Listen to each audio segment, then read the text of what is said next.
Hello everyone, welcome back to my channel Biology with Mansi. In this video, we will discuss about cell organelle nucleus.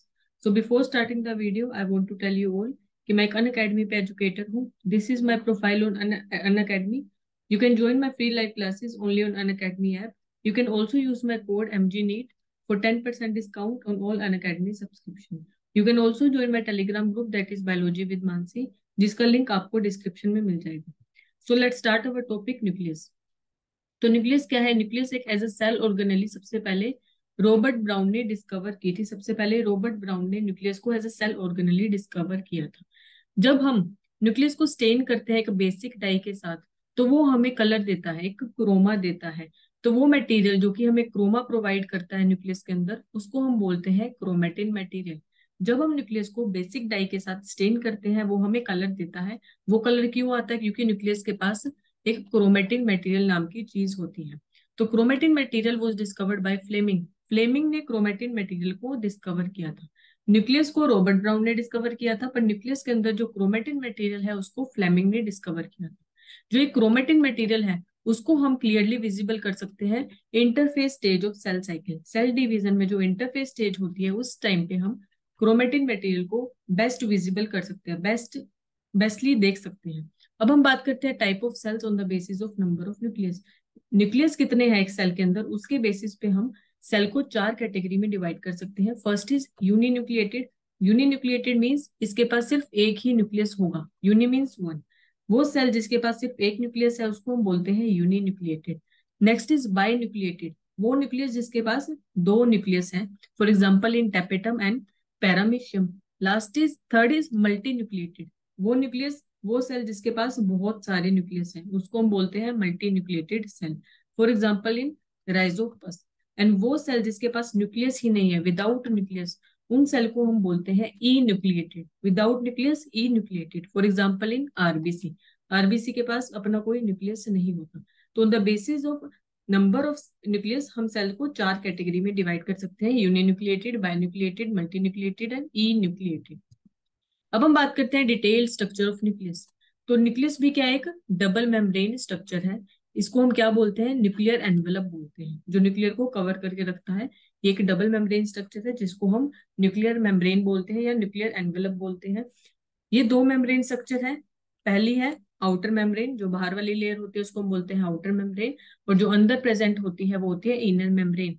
तो ये है हमारी outer membrane, और ये जो अंदर प्रेजेंट है ये है हमारी इनर मेम्ब्रेन. अब हम बात करते हैं पेरी न्यूक्लियर स्पेस की. तो electron microscopy has revealed that in nuclear envelope which consists of two parallel membranes with a space between 10 to 15 nanometer contain perinuclear space. ये जो हमारा स्पेस है, आउटर मेम्ब्रेन, इनर मेम्ब्रेन और outer membrane के बीच का जो ये स्पेस है, इसको हम बोलते हैं पेरीन्यूक्लियर स्पेस. और इसका कितना लेंथ होता है? इसकी लेंथ होती है 10 to 15 नैनोमीटर. इसे हम बोलते हैं पेरी न्यूक्लियर स्पेस. इसका मेन एम क्या है? इसका मेन फंक्शन क्या है? Forms a barrier between materials present inside the nucleus and that of cytoplasm. ये एज अ बैरियर काम करता है. जो मटेरियल हमारे न्यूक्लियस के अंदर प्रेजेंट है और हमारे जो साइटोप्लाज्म में प्रेजेंट है, उन दोनों के बीच का ये बैरियर एज अ बैरियर काम करता है. पेरी न्यूक्लियर स्पेस ये स्पेस है, आउटर और इनर मेम्ब्रेन के बीच का स्पेस है ये, जिसकी लेंथ होती है 10 to 15 नैनोमीटर. अब हम बात करते हैं न्यूक्लियर पोर्स की. तो nuclear membrane is interrupted by minute pore. जो हमारे न्यूक्लियर मेम्ब्रेन है ये स्मॉल पोर्स से इंटरप्टेड होती है. ये है स्मॉल पोर्स, जिसको हम क्या बोलते हैं? न्यूक्लियर पोर्स बोलते हैं. इनका मेन फंक्शन क्या होता है? It allow movement of RNA and protein between nucleus and cytoplasm. यहीं से जो हमारा आरएनए या फिर प्रोटीन है वो न्यूक्लियस के बाहर जाएगा साइटोप्लाज्म में, या न्यूक्लियस के अंदर आएगा साइटोप्लाज्म से. बाहर हमारा यहाँ पे साइटोप्लाज्म प्रेजेंट है, हम सबको पता है. न्यूक्लियस के बाहर हमारा साइटोप्लाज्म प्रेजेंट है. तो जो मूवमेंट होती है साइटोप्लाज्म से न्यूक्लियस तक की, या फिर न्यूक्लियस से साइटोप्लाज्म की, आरएनए और प्रोटीन्स की, वो किससे होती है? न्यूक्लियर पोर से होती है. जो हमारी आउटर मेम्ब्रेन होती है न्यूक्लियस की, वो किससे remains continuous with E R. जो हमारी न्यूक्लियस की आउटर मेम्ब्रेन है उसके बाहर क्या प्रेजेंट है? ई आर प्रेजेंट है, जिसके पास क्या है? अपना राइबोसोम है. ये राइबोसोम क्या करते हैं? प्रोटीन की सिंथेसिस करने में हेल्प करते हैं. प्रोटीन सिंथेसिस करने में हेल्प करते हैं. तो जो हमारा न्यूक्लियस की आउटर मेम्ब्रेन है वो ईआर से कॉन्टिन्यूअस फैशन में प्रेजेंट होती है, जो कि प्रोटीन की सिंथेसिस करवाता है। Next is nucleoplasm. न्यूक्लियोप्लाज्म को हम न्यूक्लियर का मैट्रिक्स भी बोलते हैं। जो न्यूक्लियस का मैट्रिक्स होता है उसको हम बोलते हैं न्यूक्लियोप्लाज्म। इसके अंदर क्या होता है? इसके अंदर न्यूक्लियोलस होता है और क्रोमेटिन होता है। क्रोमेटिन हम बात कर चुके हैं। Next is nucleolus. न्यूक्लियोलस की बात करते हैं। ये स्फेरिकल स्ट्रक्चर होते हैं, इनकी शेप होती है स्फेरिकल, जो कि हमारा न्यूक्लियोप्लाज्म में प्रेजेंट होता है। इनका मेन फंक्शन क्या होता है? यहाँ पे आरआरएनए की सिंथेसिस होती है। आरआरएनए एक टाइप है आरएनए की, दैट इज राइबोसोमल आरएनए। यहाँ पे क्या होता है? न्यूक्लियोलस में मेनली आरआरएनए की सिंथेसिस होती है। अब हम बात करते हैं क्रोमेटिन की। तो क्रोमेटिन हमें, मैंने बात बताया था कि क्रोमेटिन हमें बेस्ट विजिबल होता है सेल डिवीजन के इंटरफेज स्टेज में। इसके अंदर डीएनए होता है, आरएनए होता है, कुछ बेसिक प्रोटीन्स होते हैं जैसे हिस्टोन, जो कि क्या करते हैं? पैकेजिंग में हेल्प करते हैं। इनका रोल होता है पैकेजिंग में। इनका बेसिक, ये होते हैं बेसिक बेसिक प्रोटीन होते हैं ये। तो हमारा क्रोमेटिन में डीएनए है, आरएनए है और कुछ बेसिक प्रोटीन जैसे हिस्टोन्स है, जिसका काम होता है पैकेजिंग में। इनको हम क्या बोल सकते हैं? ये लूज और डिस्टिंक्ट नेटवर्क होते हैं न्यूक्लियोप्रोटीन फाइबर्स के। ये लूज और डिस्टिंक्ट नेटवर्क होते हैं न्यूक्लियोप्रोटीन फाइबर्स के। अब हम बात करते हैं क्रोमेटिन के टाइप्स की। तो पहला टाइप है हिट्रोक्रोमेटिन एंड सेकंड इज यूक्रोमेटिन। तो पहले हम बात करते हैं हिट्रोक्रोमेटिन की। हिट्रोक्रोमेटिन डेंसली पैक्ड होता है। ये हम देख सकते हैं हिट्रोक्रोमेटिन, ये डेंसली पैक्ड होता है और डार्कली स्टेन्ड होता है। स्टेन करने के बाद ये हमें थोड़े डार्क दिखते हैं एज कम्पेयर टू यूक्रोमेटिन। और ये क्या होते हैं? ट्रांसक्रिप्शनली इनएक्टिव होते हैं, मतलब यहाँ पे ट्रांसक्रिप्शन नहीं हो सकता।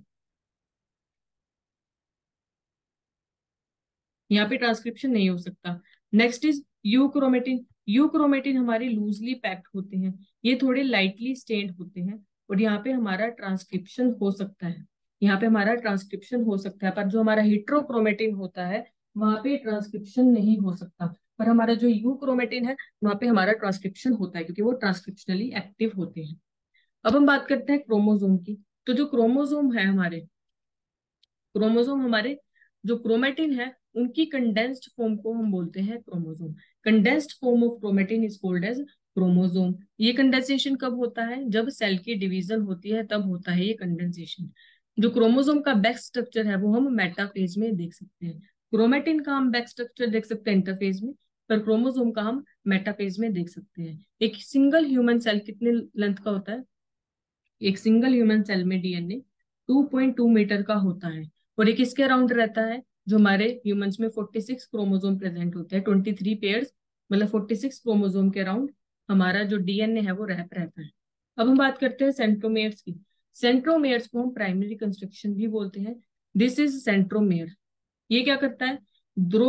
दो क्रोमेटिड्स को होल्ड करके रखता है। ये है हमारे क्रोमेटिड्स, इन्हीं को हम बोलते हैं सिस्टर क्रोमेटिड्स। इनको क्या करके रखता है? होल्ड करके रखता है सेंट्रोमेयर। ये क्रोमेटिन, ये सेंट्रोमेयर क्या है? ये हिट्रोक्रोमेटिन है, मतलब डेंसली पैक्ड होगा, डार्कली स्टेन्ड होगा और ये ट्रांसक्रिप्शनली इनएक्टिव होगा। यहाँ पे ट्रांसक्रिप्शन नहीं होगा। ये है स्ट्रक्चर क्रोमोसोम का। इसके पास सेंटर में है सेंट्रोमेयर। ये है क्रोमेटिड्स, सिस्टर क्रोमेटिड्स, जिसको सेंट्रोमेयर ने होल्ड करके रखा है। और इसके पास दो आर्म्स होती है। पहली आर्म है P arm, this one is P arm, और एक होती है क्यू आर्म। अब हम बात करते हैं काइनेटोकोर की। तो काइनेटोकोर एक डिस्क है जो कि प्रोटीन की मिलके बनी है। ये क्या करते हैं? स्पिंडल फाइबर्स, जब सेल डिवीजन होती है तब स्पिंडल फाइबर्स को ये अटैच करके रखती है kinetochore. Next is telomeres. Telomeres हमारे क्रोमोसोम के एंड पे प्रेजेंट होते हैं। यहाँ प्रेजेंट होते हैं हमारे टीलोमेर्स। और ये क्या करते हैं? प्रोटेक्ट करते हैं क्रोमोसोम को शॉर्टनिंग से। ये क्या करते हैं? क्रोमोसोम को शॉर्ट नहीं होने देते टीलोमेर्स। और जो ये कहाँ प्रेजेंट होते हैं? ये क्रोमोसोम के एंड पे प्रेजेंट होते हैं। अब हम बात करते हैं type of chromosome on the basis of position of centromere. Centromere की क्या पोजीशन है, उस बेसिस पे हम क्रोमोसोम को कैटेगराइज कर सकते हैं। पहला है मेटासेंट्रिक। मेटासेंट्रिक में जो सेंट्रोमेयर है वो बिल्कुल मिडल में प्रेजेंट होगा। First is metacentric.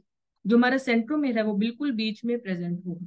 और यहाँ पे जो आर्म्स है वो बिल्कुल इक्वल होंगी। पी आर्म और क्यू आर्म दोनों हमारी इक्वल होंगी। सेकेंड इज सब मेटासेंट्रिक। इसमें जो सेंट्रोमेयर है वो बिल्कुल बीच में नहीं होगा, थोड़ा सा मिडल से अवे होगा। मिडल से थोड़ा सा अवे होगा, जिससे क्या होगा? एक हमारे पास शॉर्ट आर्म बन जाएगी और एक लॉन्ग आर्म बन जाएगी। सेकेंड इज सब metacentric. Third is acrocentric. Acrocentric में जो हमारा सेंट्रोमेयर है वो थोड़ा सा एंड पे प्रेजेंट होगा, बिल्कुल एंड पे नहीं, थोड़ा सा एंड पे प्रेजेंट होगा, जिससे क्या होगा, एक बिल्कुल छोटी आर्म बन जाएगी और एक बड़ी आर्म बन जाएगी। This is acrocentric. और लास्ट वन इज टीलोसेंट्रिक। इसमें क्या होता है, जो सेंट्रोमेयर है वो बिल्कुल एंड पे प्रेजेंट होता है, जिससे बिल्कुल नेग्लिजिबल शॉर्ट आर्म बनती है और एक बहुत लॉन्ग आर्म बनती है। तो लास्ट इज टीलोसेंट्रिक। तो हमने क्रोमोसोम को on the basis of position of centromere चार कैटेगरी में डिवाइड कर लिया। मेटासेंट्रिक में हमारा सेंट्रोमेयर बिल्कुल बीच में प्रेजेंट होता है। सब मेटासेंट्रिक में थोड़ा सा मिडल से दूर होता है। एक्रोसेंट्रिक में एंड पे आने को हो जाता है। और टीलोसेंट्रिक में तो बिल्कुल ही हमारा जो सेंट्रोमेयर है वो एंड पे प्रेजेंट होता है। सो आई होप आपको मेरी ये वीडियो अच्छी लगी होगी। If you like my video, don't forget to share and subscribe to my channel. Thank you very much.